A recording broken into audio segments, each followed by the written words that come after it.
Chapitre 28. Nous voici enfin de retour au-dessus des vestiges de la plus grande cité souterraine de ce continent.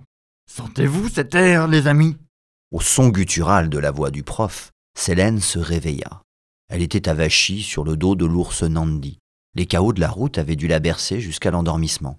Mais maintenant, une réalité olfactive la rattrapait sournoisement. « Pouah, ça sent mauvais !» se plaignit Sélène. « Ça dope grave la bouse, même !» Surveille ton langage devant Sélène, dit Stena sans émotion. « Merde, pardon, putain ! Mais marcher autant pour sentir le fion, ça me fait mal au cul !» Ce sont les marécages des longes putrides. Il s'en échappe des fumerolles de soufre dues à une forte activité des strates géomantiques. Parfois, des bulles de gaz crèvent les mares d'eau qui nous entourent et se mêlent à la fermentation des matières vivantes. D'où l'odeur. On s'y habitue. En quelques jours à peine, on ne les sent même plus.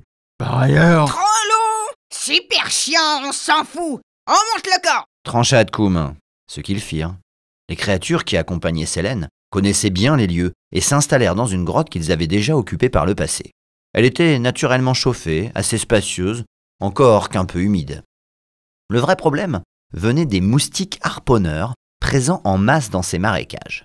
Il suffisait toutefois à Sélène de rester près de Stena car, sitôt qu'un moustique harponneur s'approchait d'elle d'un peu trop près, il se faisait dévorer par ses cheveux. Elle n'était plus leur prisonnière.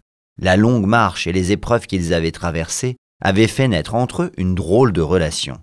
Ces créatures, ayant bon fond, n'avaient pu se résoudre à laisser une fillette humaine seule se promener en Europée. Aujourd'hui, ils étaient comme une famille. Le prof et Stena étaient comme des parents. Sélène était leur fille, douce et sage. Quant à Koum, il était un fils ayant des troubles du comportement.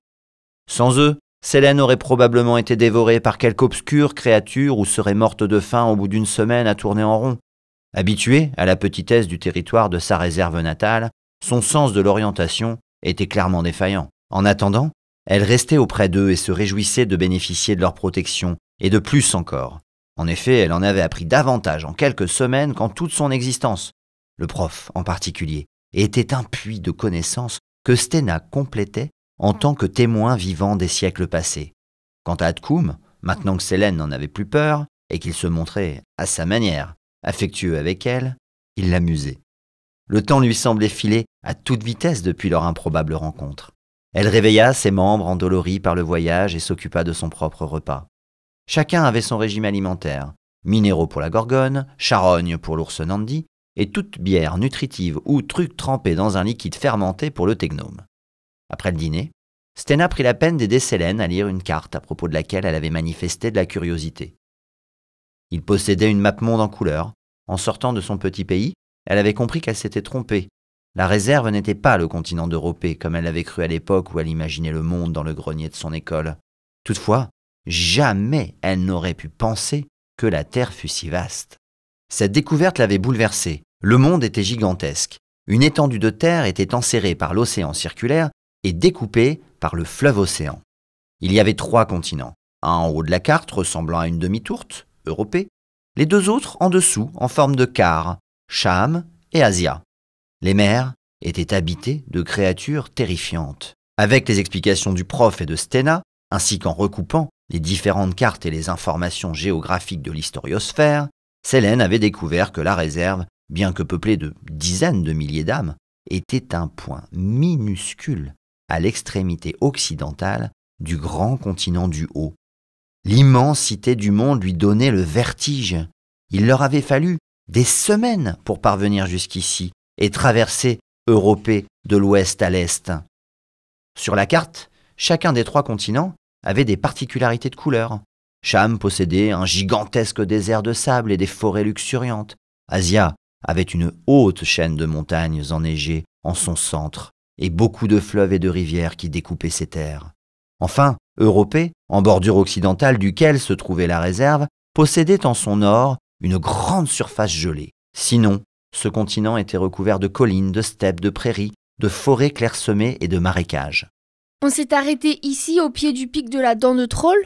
Bouh, t'es nul en géographie, Morpionne. Sélène, piquée au vif, lui jeta un regard mauvais. Alors on est là près du désert de... Une vraie quiche, la gnomette. Laisse-la tranquille. dit Stena. Elle apprend. Mais elle n'arrête pas de se planter. Stena dit d'une voix dénuée de passion afin de réconforter Sélène. Les erreurs, c'est bien. C'est en faisant des erreurs qu'on apprend. Moi, par exemple, quand j'étais petite, j'ai suivi des cours de comédie. Ne suis-je pas maintenant devenue une vraie boute-en-train ? Cette révélation déclencha le silence le plus lourd de suspicion qu'on n'entendit jamais en Europée. Les moustiques harponneurs cessèrent leur son agaçant, même le feu n'osa plus crépiter. Le prof avait la bouche ouverte, Atkoum ne bougeait plus comme statufié à l'avance à l'idée d'user de sa gouaille en ce moment précis. Sélène avait les yeux grands écarquillés, les flammes faisaient danser des ombres sur son visage. Ce silence fut rompu par le prof qui se demandait depuis quelques secondes si en fin de compte Stena n'était pas tellement fine connaisseuse des rouages de l'humour qu'elle parvenait à faire planer ce doute qu'elle n'en avait aucun. Il ne parvint pas à trancher. C'est vrai qu'elle n'est pas très douée pour se repérer. Je t'explique, Sélène. Nous sommes ici, près des gorges de Mithrédine. Dit gentiment le prof. Regarde le relief. Il y a un canyon par là. Et par ici, il y a le haut pic de la Dent de Troll. La cité qu'on voit au loin, à quelques lieues des marécages où nous sommes, c'est la Pythie. Il s'y trouve d'ailleurs l'oracle. Nous avons traversé toute Europée depuis ta réserve à l'ouest, jusqu'aux marches de cette ville, à l'extrême sud-est. C'est une cité portuaire qui peut nous permettre de rejoindre le continent d'Asie, au besoin. Après un début difficile, le prof s'était attaché à Sélène. Elle était curieuse, comme le sont certains enfants, et lui, il adorait répondre à ses « Pourquoi ?» ininterrompus. Elle l'obligeait sans cesse à remettre en question des choses qu'il savait évidentes. Elle le contraignait à plus de rigueur intellectuelle encore. Elle lui faisait découvrir à quel point il avait raison concernant les incohérences, trop nombreuses pour être honnête, de leur monde. C'est trop dur la géographie. Tu m'aides à me servir de l'historiosphère avant que je me couche ? D'accord. La veille, elle s'était arrêtée à la date la plus ancienne de la sphère, l'ère, plus de 1000 ans auparavant. Elle était tout aussi avide d'en savoir plus sur ce jour de fête que d'avoir terminé de visionner l'historiosphère. Elle sentait, tapis en elle, le plaisir qu'elle ressentait quand elle parvenait à accomplir une tâche longue et dure jusqu'au bout. Et puis, l'air, au moins, c'était quelque chose qui lui parlait. Elle ne savait rien de ce jour, à part qu'il marquait le début de la nouvelle année, qu'il avait lieu à l'automne, qu'elle était sûre de manger de la viande, et que c'était le seul jour de fête qui n'avait jamais changé en un millénaire de guerre, de conquêtes et de reconquêtes successives du continent européen. Impatiente, elle dit à l'historiosphère. « Montre-moi l'année 0. » L'image dans la sphère se mit à tourbillonner et une voix très douce parla directement dans la tête de Sélène. Ce que nous savons de ce qu'était le monde avant le début de l'ère, en l'an 0, est un mystère complet. D'avant, nous n'avons rien, aucune photomancie à vous montrer, aucune certitude magiquement attestée, aucun témoignage par nécrohypnose ou invocation d'esprit. La seule chose dont les historiens sont presque sûrs, c'est qu'avant l'ère, il y a eu autre chose. Le mot en lui-même, ère, utilisé pour décrire en réalité toute la période que couvre cette sphère, est employé dès l'année 0 dans des écrits. Ce mot laisse sous-entendre que l'ère aurait succédé à une autre période. L'ère ne signifie donc pas, comme le disent certains dictionnaires, jour de fête. Si vous posez la question au mot directement par occlumencie, il vous avoue clairement considérer ce sémène comme une imposture. Enfin, il est un dernier indice, et pas des moindres, qui ne doit pas être rejeté sous prétexte qu'il s'agit de deux disciplines peu respectables. Je parle bien entendu de ce que dit la philosophie de l'archéoptosie et de ses découvertes dans les strates superficielles du manteau magique, situées sous les laves, dans lesquelles régulièrement on retrouve des objets très anciens en parfait état après des éruptions de magie en fusion. Pour la poignée de philosophes qui croient au pouvoir du nomos dans l'univers, ces objets ne viennent pas du futur, comme le disent les magicologues, mais bien du passé.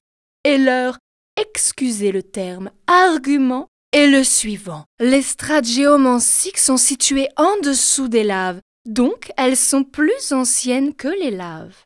Or, comme notre époque est postérieure aux laves parce qu'au-dessus, nous sommes plus jeunes qu'eux. Logique simpliste.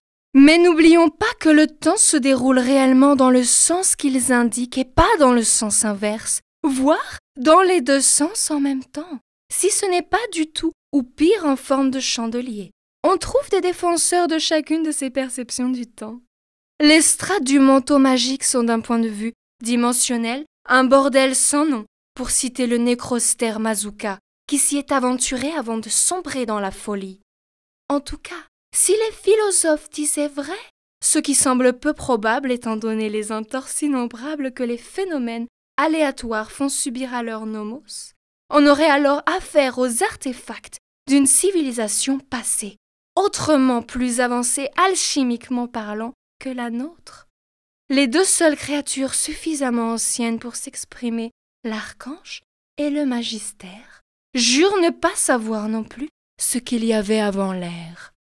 Notre monde et les artefacts des strates ne seraient-ils pas l'œuvre d'un peuple plus évolué que le nôtre?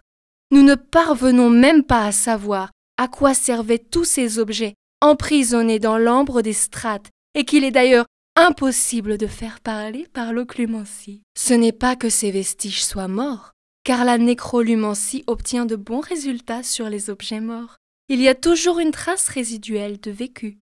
Là non, ils ne répondent pas, comme s'ils n'existaient pas vraiment.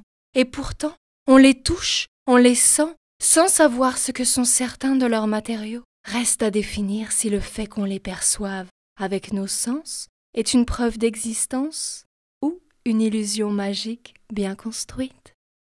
La sphère retourna alors à son départ. L'exposé sur les événements de cette date était terminé. Sélène était un peu déçue de finir avec plus d'interrogations qu'elle n'en avait au départ. Elle se le repassa 2 fois, comprenant de mieux en mieux les subtilités. Une multitude de questions la travaillaient concernant les strates géomanciques, mais le sommeil vint à elle bien avant qu'elle ne pût les poser à quiconque. Elle aurait, fort heureusement, tout le loisir d'assouvir sa soif de connaissances dans les semaines à venir. Le prof lui avait dit que l'attente de leurs amis pourrait s'avérer fort longue. Puis, ils commenceraient leur exploration souterraine. Sélène était libre de partir quand elle le souhaitait. Toutefois, le prof Esténa avait promis de l'escorter au plus proche du front, afin qu'elle eût une toute petite chance, peut-être, de retrouver Tilsa, mais seulement une fois leur recherche terminée. Sélène préféra attendre que de se lancer à l'aventure toute seule. Chapitre 28, première. Attends, nickel. Pardon, excuse-moi. Bon bah, chapitre 28, deuxième. Non, c'est la première. Chapitre 28. Nous voici enfin... Non, mais c'est moi. Oh mais merde. Non, mais Oh, c'est mon mais moment de gloire. j'ai tellement l'habitude. J'ai tellement l'habitude. De toute façon, il n'avait pas lancé la 3e caméra, donc c'est bon.